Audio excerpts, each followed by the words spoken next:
Good afternoon. I'm Chris from Tamebay, and welcome to our webinar today, which is all about VAT. And there are a number of changes coming up. Brexit is going to cause some changes. There are some changes to how VAT and marketplaces are going to be handled, both here in the UK and in Europe. And I'm delighted today to have Richard Asquith from Avalara with us. Richard is Avalara's Vice President of Global Indirect Tax, and thankfully knows a lot more about it than myself. I've got some questions we've gathered off Tamebay for Richard. But Richard, welcome to our webinar today. How are you? Hello, Chris. I'm very well. I'm trying as best I can to enjoy second lockdown, which means being locked up with two teenage boys who barely noticed that lockdowns happened at all, because it's just sort of validated their existence of being locked in their bedrooms with their Xboxes. So that side, absolutely no complaints. But as you say, suddenly, for the first time in my career, everybody wants to listen to me and has to listen to me talk about VAT, because it's just going to become so important for all walks of business. But really, e-commerce is getting several double whammies of VAT. So yeah, it's an important topic to talk about. I'm hoping you can make it sort of understandable and give us some direction today, because we've all known that Brexit's coming for 2 years now, or longer than 2 years, 2.5 years, is it now? And then I think it's 4 years. 4 years. Then the double whammy of the Chancellor announcing changes for marketplaces VAT, and then Europe doing the same, and then Europe delaying theirs. It's a very confusing situation. So what can you tell us? How can you help? Right. Well, first of all, everybody, again, hello and welcome to this presentation. As Chris just saying there, what we're aiming to do is really, given that we're only 45 days, I think, out now from Brexit, what are the main things that you should be focusing on? What are the top 10 things, whether it's VAT? We're also going to look at customs, because they're the conjoined twins that e-commerce businesses have to think about now. If you're shipping goods over the English Channel, whether from the UK or to the EU, what are the big things for you to focus about? As Chris mentioned, I'm Richard Asquith. I work at a VAT technology company, Avalara, and basically all the stuff that I'm going to be covering today, we automate the living daylights out of that. So if it's extra VAT registrations, returns, calculating tariffs, then we've managed to stick it in a bit of code and build it into your shopping basket or your ERP system. So we've had to stay on top of this, and that's very much my job. Now, in terms of what we're going to cover, as I say, we've split it into two. We're going to look at VAT and customs as best we can. What are the changes? What are the things that you need to know about for both areas? And in particular, what's the things that you should be doing? What do we see our existing customers doing to mitigate the effects, and try and put back in place on the 1st of January what we gave up on the 31st of December in terms of being in the single market, the customs union, and the VAT regime. So, Richard, we've got one big question on what you're going to tell us today. We're still waiting to find out if there's going to be some sort of deal after the transition period ends. Yeah. Is what you're going to tell us today going to make a difference, whether we get a deal or whether we don't get a deal? Do we still have to do it? Should we hold off in case there's a deal? No, that's a very, very important question.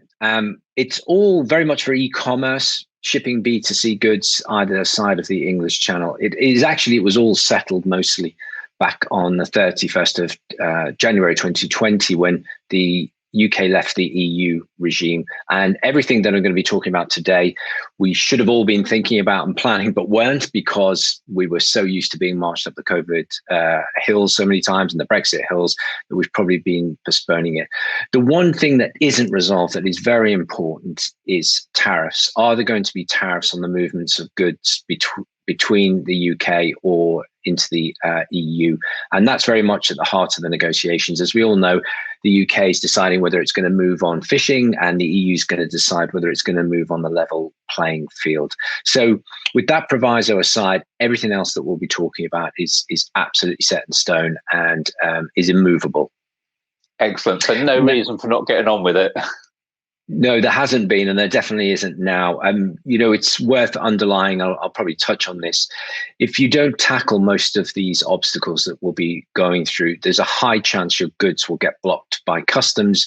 There's an even higher chance your freight forwarder won't even pick up the goods. And on the VAT side, you'll probably get slammed with penalties and fines. And customs will either spot that or the tax authorities in the different countries.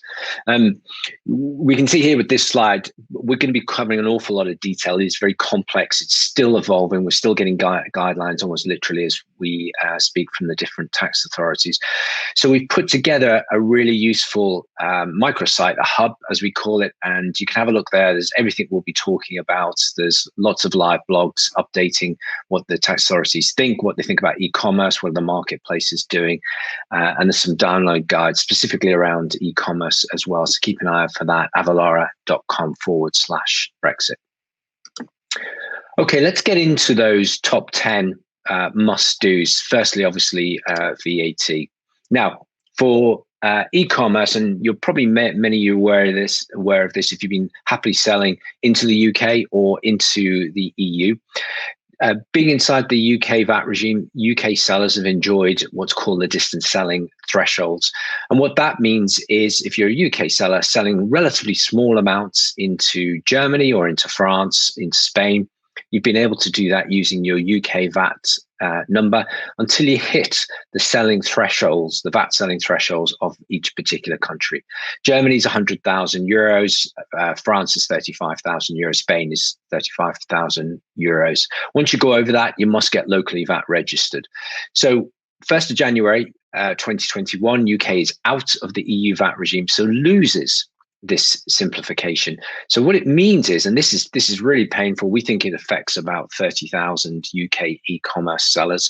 You're going to have to get VAT registered now for it to be in time for 1st of January if you want to continue to sell to those German consumers, those French consumers or Spanish consumers. So straight away, you're incurring a big bit of bureaucracy. You're going to have to learn and understand all of those different rules. So, and you really need to get going now because it does take at least a month. And as you can imagine, all the tax authorities are inundated by other e-commerce sellers worried about their VAT registrations. So that's the first big one. If you're under the thresholds, then think about whether you want to continue selling. And if you do, get VAT registered. Then the second one is if you're already VAT registered because you're selling into Germany over 100,000 euros and into the other countries, you're going to have to step up the type of local VAT agent that you're using there. Now, because the UK again leaves the EU VAT regime, what about 19 of the 27 member states impose on e-commerce sellers from outside the EU is they must appoint this special type of tax agent, fiscal rep, we call them affectionately.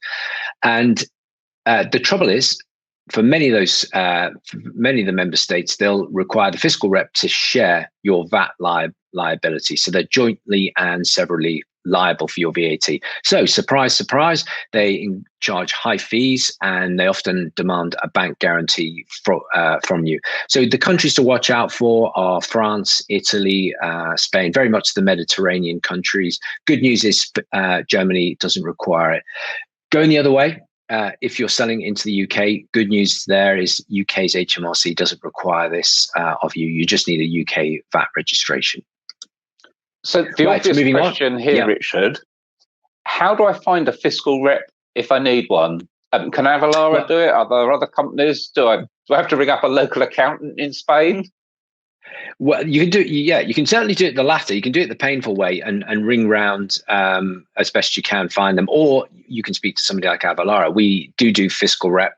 Everything we're talking about, with the slight exception of customs declarations, Avalara will cover. So we can get you VAT registered in these different territories, or more importantly, you just call us and we'll talk you through this. We're not an advisory firm, so we don't have to engage you to explain all of this. We don't have to give you nasty advice, overly priced or high value advisory advice, I should say. It's only if you need to VAT register. It's only if you need a fiscal rep that we need to worry about commercial terms, those sorts of things. So start off with that hub, drop us a line in there and we'll explain all the details of this and give you a fee quote if that's required. The next one is, so you've got VAT registered, or you haven't. What are you going to do about the really big change in VAT rules, which is for the first time, there's import VAT due on all the goods that you're sending from the UK into the EU. The EU, for a short time, and I think we're going to come back to this point, will allow a VAT exemption if your parcel's below 22 euros. But if any of your consignments, your parcels are above that, then you'll be expected to pay import VAT. Now, you can leave that to your customer, and we've all been through this. We bought something online from the US, for example, and then we get a nasty letter from the post office or the FedEx agent saying you can't have your goods until you pay the import VAT, and if there's any customs duties too.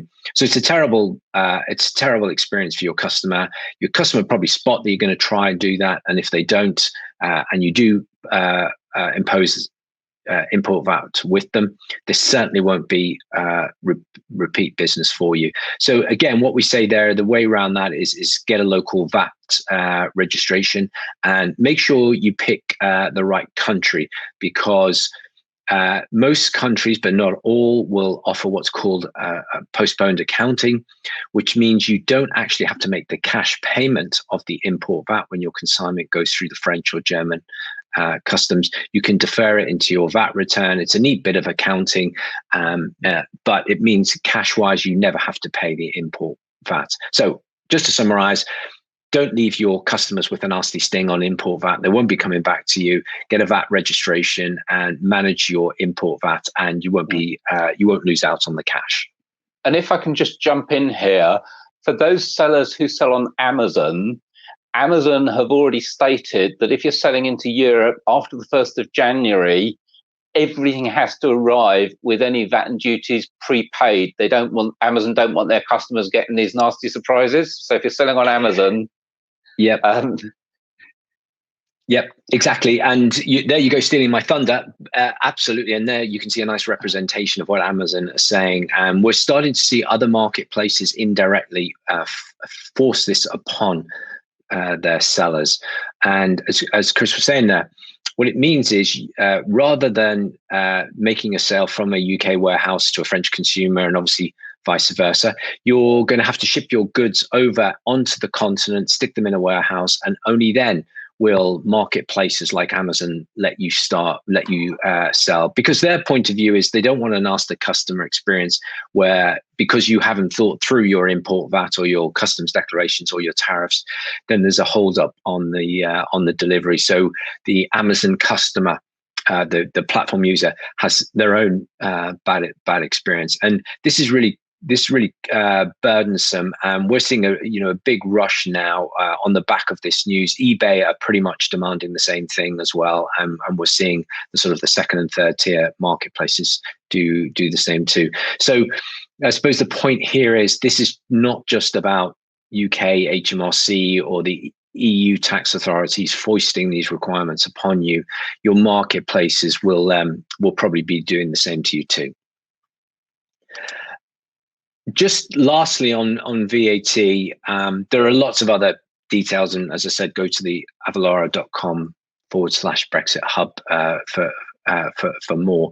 But just calling out digital services, so that's downloads of music, media, streaming, gaming, ebooks, apps, that sort of thing.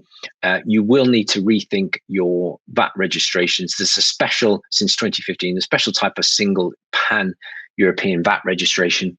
It's called MOS. That disappears for UK sellers. UK sellers, you're going to have to get a new MOS registration. You can get that anywhere in Europe, in the member states, the 27 member states. If you're on the other side of the English Channel, you're French or German selling to UK consumers, electronic or digital services, you're going to have to get a UK VAT registration, because you can't use your MOS to report your UK sales and then report into UK's HMRC separately each quarter, the VAT you've collected there. So they're the big VAT issues. We always go together with customs because they're the kind of evil twins of each other, and so many of the issues kicked off by customs affect VAT and vice versa. Now, what we always say is for e-commerce goods, Brexit 101 is get an ERE number. That's an economic operator registration identification number. In VAT, we like, and taxes, we like our acronyms, which nobody can remember because it makes us feel important and clever. This one, absolutely do not ignore this. What it is, it's a special identification number. It's unique to you, your business. It's given to you by the tax authorities, the customs authorities. And at the moment, for example, if you're in the UK and you want to import into the UK, into the EU Customs Union, HMRC will give you your one ERE number. It begins with a GB to indicate where you're resident. You can use that number all around the EU. Now, 1st of January 2021, UK is out of the customs union. So that ERE number is useless if you want to sell to a French consumer, a German consumer, and you want to bring your goods, import them into the EU.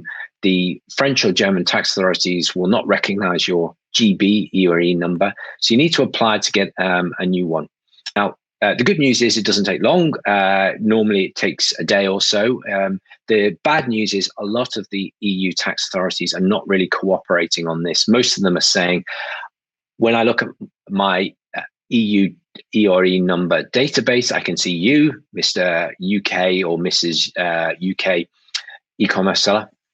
You've already got a GB number. I can't, my system won't let me give you a French ERE number or a German ERE number. And that's a real challenge that we're seeing for many sellers. So you've got to be patient on that. It may be you have to wait to 1st of January, but don't wait beyond that, because just to repeat how important this single action is, your goods will not even leave your postal office because your freight forwarder won't pick them up. They'll see instantly that you haven't taken care of this one. The next one, which kind of encompasses a few issues around customs and VAT. Now, inside the UK customs union, the EU customs union, the EU VAT regime, goods can move freely across the borders. No one has to worry about customs declarations, which we'll talk about in a minute, or the VAT. That all changes, and somebody becomes responsible for all of these things, and that's termed the importer of record. So between you and your customer, you're going to have to decide who's going to be the importer. If you're doing B2C, as I was saying earlier, you really don't want to leave that to your customer. So certainly from a customs, not just a VAT point of view, you want to take on that importer of record. And that's expressed through your T's and C's. And you can adopt different types of roles if you are the importer of record. And they're known as Incoterms, international commercial terms. The one that you'll hear a lot about if you're in e-commerce and you'll become painfully familiar with, and that we recommend, is DDP, delivered duty paid. And what that means is you as the seller, you're going to take responsibility for getting the goods through customs. You're going to do the declarations, you're going to pay any tariffs, and you're going to sort out the import VAT. So make sure you've flipped over to DDP. So the goods you've made the sale, and the goods are ready to ship. The first thing you've got to do to get those from a customs perspective, to get those goods through the border, is you're going to need an exit declaration. That's pretty simple. The big challenge is customs declarations. And you can see one of those bad boys right here. That's page 1 of a document that often can go to 12 pages. They're largely standardized across the EU. What you have to include in there is all the information you would imagine that the customs authorities would want if you're bringing goods into their country. So who you are, what the goods are, where they're going to, how they're being shipped, who's responsible for the customs. And it's a burdensome one, this. You can do it yourself. The software online you can buy and download, but it does mean you'd have to register yourself with various tax authorities to be a registered importer of record through this. So you probably don't want to do that. So you should think about turning to your freight forwarder. They'll offer this service. the specialist customs agents, customs brokers, they'll do it for you. Or if you're using a fast parcel service, they should be able to offer you a customs declaration service. The prices they charge vary hugely, and obviously in the confusion, the rush that I think in the UK it's about 250,000 businesses, HMRC estimates, are going to have to complete one of these documents for the first time for all their shipments into the EU, and vice versa. The EU believes it's about 200,000 businesses. You definitely want to get some professional help for that. So make sure that's taken care of, because again, your freight forwarder won't pick up your goods, and you definitely won't get them through customs without this. One of the key requirements or key pieces of information for that customs declaration that, again, you're going to have to get familiar with is a commodity code. You're expected to give a standard number which helps customs understand what these goods are. As you'd expect, countries want to know what's being shipped into their territory for all kinds of statistical trade reasons, but also for tariffs, and we're going to come back to that in a second. Now, HS codes, as they're often termed, there's 6-digit global recognized formats, as you can see there. The EU has added on at a minimum an additional 2 numbers, and it can actually stretch out to up to 14 numbers. And it helps customs understand what the goods are, what they're made of, what are the materials, how they're made as well. So it's really important you do this. This is one of the things that Avalara we've automated fully. So for example, if you have a list of products, your SKUs, you can just send that to us, and we'll automatically turn that around within an hour or two and tell you what your commodity codes are, so you can obviously use inside your customs declaration. Now, we already touched a little bit, Chris was asking about this at the beginning. Tariffs this is our last big call out for Brexit must-dos. We don't know yet if there'll be a free trade agreement. It depends. It depends on the day. Whether you look at your news. I was just looking before we started this broadcast. It was looking slightly less favourable for a free trade agreement than it was the day before. That's the way we're swinging at the moment. As I said, if we don't get a free trade agreement, one of the big objectives of the FTA is zero tariffs, as we have today, if you're shipping goods across the English Channel.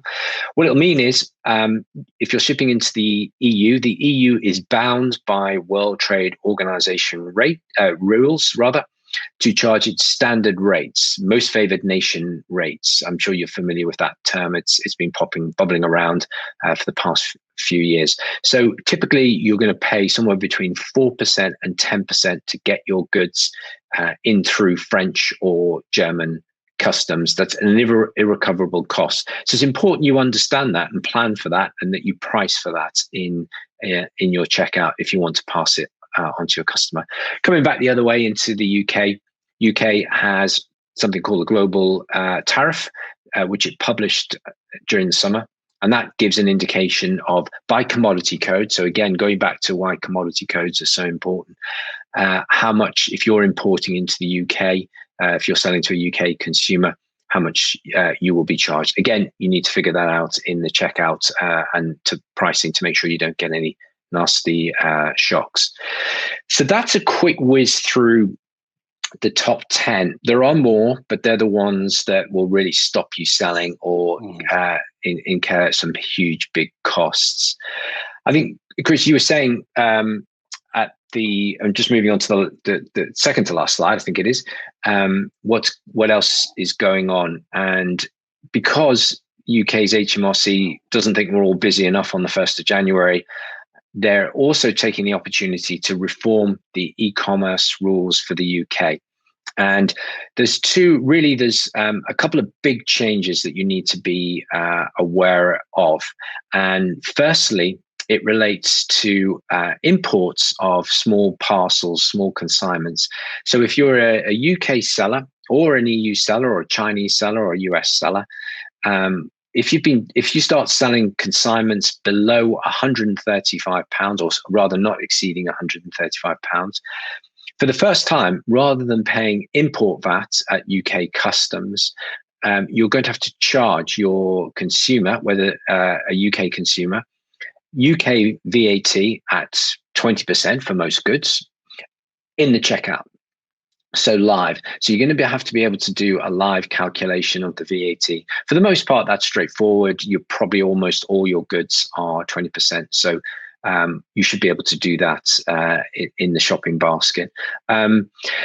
Once you've done that, you've charged your UK consumer that, then you're going to have to declare that through a UK VAT return. If you're a UK seller or UK, then that's probably not a problem. You're already VAT registered. But any EU sellers, any US sellers, any Chinese sellers, they're going to have to get UK VAT registered. And if you're in the e-commerce sector, particularly if you're a UK seller, you'll be long suffering knowing how, particularly Chinese, but to some degree out of lack of knowledge, not necessarily trying to evade taxes, a lot of sellers have been able to avoid VAT, UK VAT. They've been able to sell under the current threshold, which is £15. That's being scrapped. This is all about leveling the playing field for you to make it a bit fairer. So just to recap, if you're an EU seller, a non-UK seller, you've got to get VAT registered. And for all sellers, you must do UK VAT calculations in the checkout. You must produce an import VAT, a customs a customs invoice that will go with your shipment.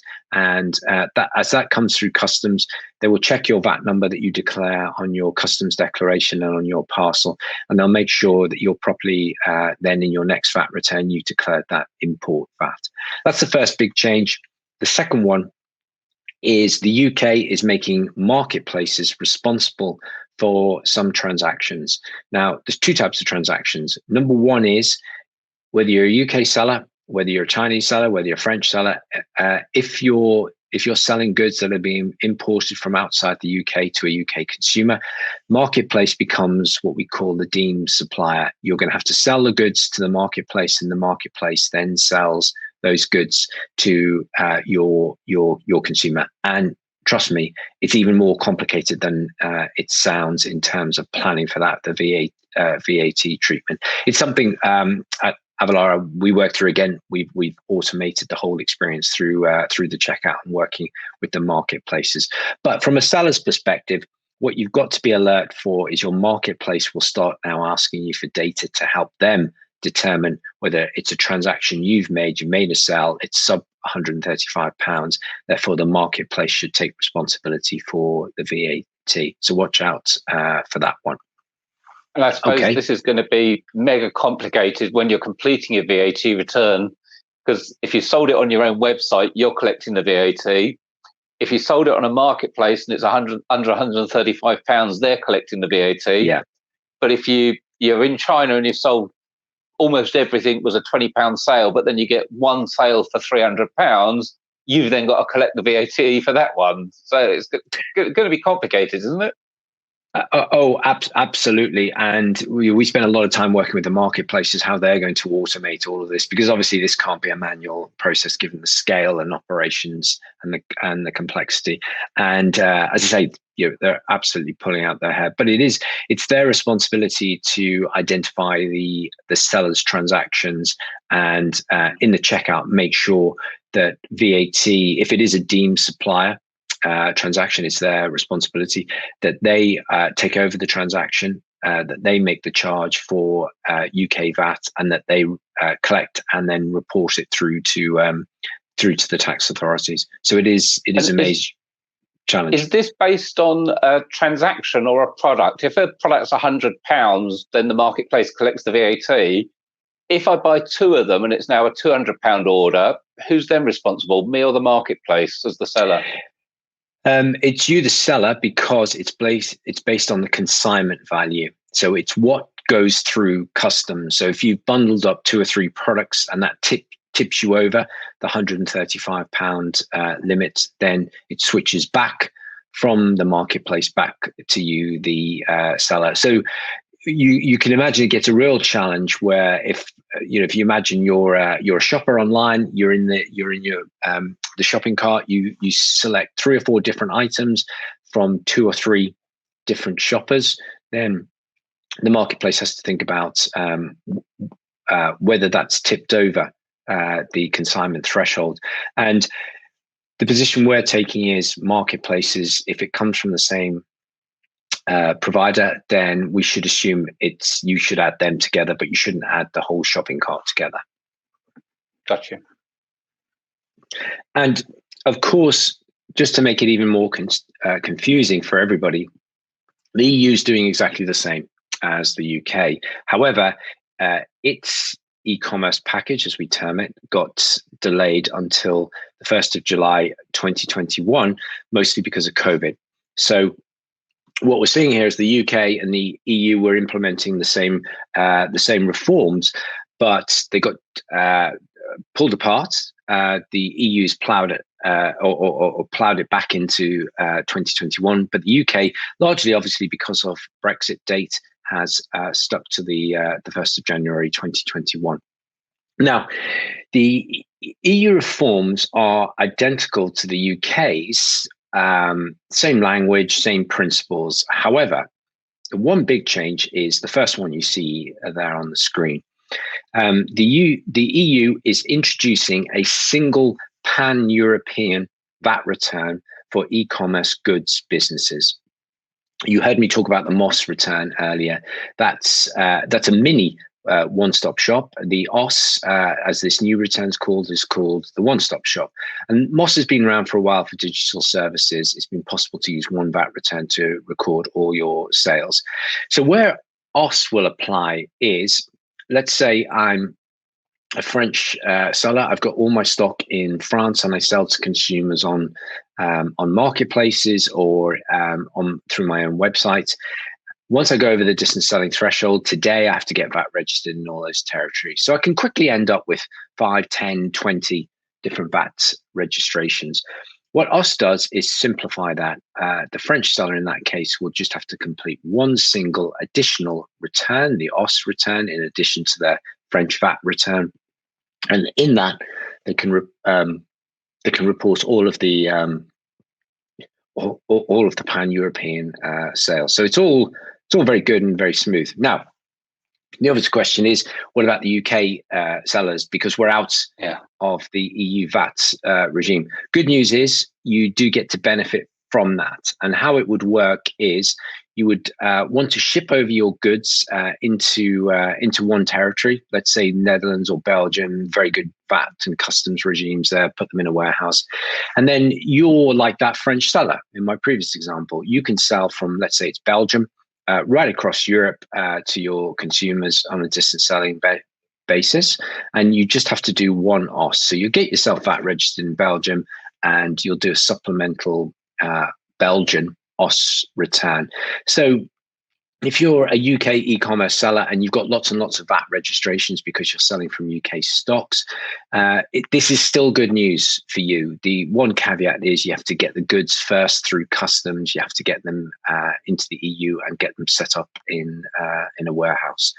Then everything else is the same. We have the same import threshold now in the EU, except it's obviously not £135, it's €150. So if you sell to consumers in Germany and you're shipping the goods from China, then if it's sub €150, it becomes the marketplace. So exactly like the UK rules I just talked about, deemed seller comes in. So slightly more complicated, but the good news is for the EU, good news for UK sellers, despite Brexit, is the single pan-European return is available for them. Okay. So just to sum up all of those changes, there's a lot, there's too many. If you need more details, then do keep an eye out for our Brexit hub there. It will cover that top 10 of VAT and customs.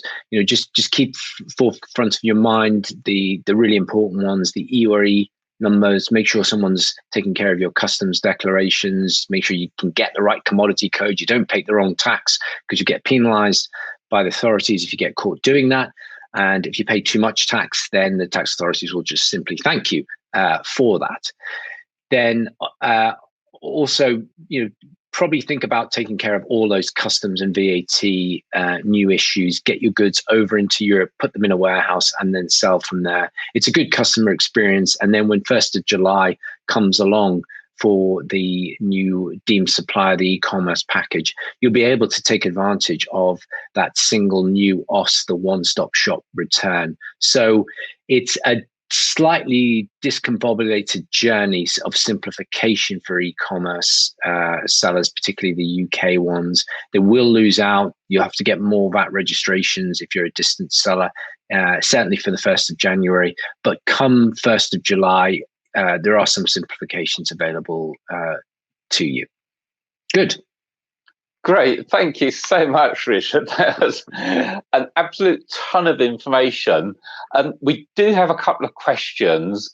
The first question is, if I'm a UK seller after the 1st of January, I've got my own website, I sell on a marketplace, what happens if I'm not marketing to, say, French or German customers, but one of them just happens to buy from me and says, great, I bought this product, ship it to me in France.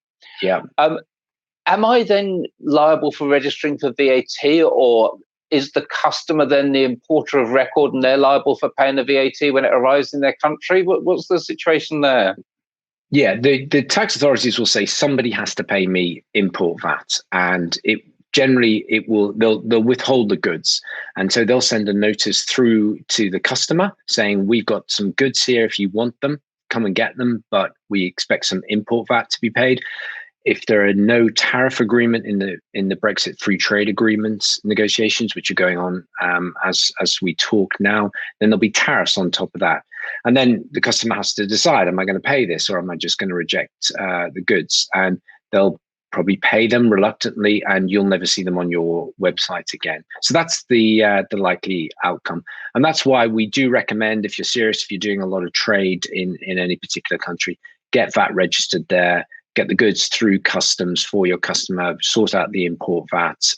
As you remember, postponed accounting means you probably actually don't have to make a cash payment if you're smart about these things. And just make sure it's a continued good experience if you want to keep trade going in the EU. And on the same topic, you mentioned DDP, or delivered duty paid. Yeah. Am I right in thinking that Royal Mail don't really support delivered duty paid, or are there only certain couriers that do it, or can I do the delivery duty paid and still put it through Royal Mail with a sticker on it saying that I've paid the duty? How does delivered duty paid work? So there are two ways that we see typically to do DDP. Either, as I was just saying, you get yourself VAT registered, and you take care of the customs, and with your freight forwarder, they will pay the customs on your behalf and send you an invoice for it, and you have to settle. That's one option. The other option is it's still effectively DDP, but your customer legally remains the importer of record, but they give you a power of authority to act on their behalf, so you still can collect it. I happen, in terms of Royal Mail, so I happen to know they're very excited by the opportunity of the EU e-commerce reforms. They think it's a great opportunity to offer a service taking care of this. So I think the details are pretty sketchy, but they're going to be taking care of this for their customers. Excellent news. I think we all need all the help we can get. So look out for the Royal Mail. If you're outside the UK and the EU, so you're maybe a US-based business or a Chinese-based business, and you want to sell on UK or EU marketplaces, can you, from the 1st of January in the UK, just forget all about VAT, because the marketplace will collect it for you so long as your goods are under £135, and the same from the 1st of July? Is this making their lives actually quite a lot easier because they don't have any VAT to do so long as they only sell on the marketplace? Yes, that's right. And the way I would answer that question is from the perspective of the tax authorities. Their overarching objective, and this is just the e-commerce package, it's just step one, is they want sellers out of the VAT regime as far as possible. They want to force it onto marketplaces. So this first step, which it's an interesting question, because when you look at the stats on Chinese sellers, what's the size of their consignments? We reckon about 90% of Chinese consignments are below the €150 threshold. So you can assume, obviously, it's the same for the UK. There'll be 90% are sub £135, and therefore the tax authorities, whether it's UK's HMRC or the EU's tax authorities, they're lifting the vast majority of Chinese and US or North American, wherever they're from, out of the VAT regime, because they really want to clamp down on the fraud. We all know the e-commerce fraud in the UK is probably about at least £1.5 million, and that was a year or two ago that number was calculated. The European Union puts it at about £7 billion this year, euros, sorry, I should say, €7 billion. So this is the first step in that journey. And I know you're going to ask me, what's the second step in the journey? The problem they've made, and I think you picked it up nicely, is you've got to identify marketplaces. Some transactions are the marketplaces and some aren't. And I think the difficulty here is that question that undoubtedly is going to be very, very confusing for everybody. So a lot of people say, well, why did we have this arbitrary £135 Europe or £135 and then €150 threshold? And the simple reason is that's the customs threshold. So anything below those limits coming into the UK or the EU respectively come in customs duties free. And when this was all being designed, this system, the customs side of the tax authority said there's no way we're reprogramming our systems for this. If we're going to have to police this for the VAT regime, then you're going to have to live with our threshold. So we could see, let's say in 2 years' time, we could see a modification of that threshold to really take out all of the Chinese sellers and US sellers out of the EU and UK VAT regimes. So that's a long-winded answer of saying yes to your question. And I'm guessing that great news for any sellers listening today from the EU, because from the 1st of January, they'll be in that position of never having to worry about UK VAT, so long as they only sell on marketplaces. And for UK sellers from the 1st of July, the same with the EU, they'll never have to worry about VAT registration again, so long as they sell on marketplaces with goods under €150. That's it. And that was my point. That's the hope. That's the ambition of the tax authorities. That's why we're here talking about this. Yeah. That's fantastic.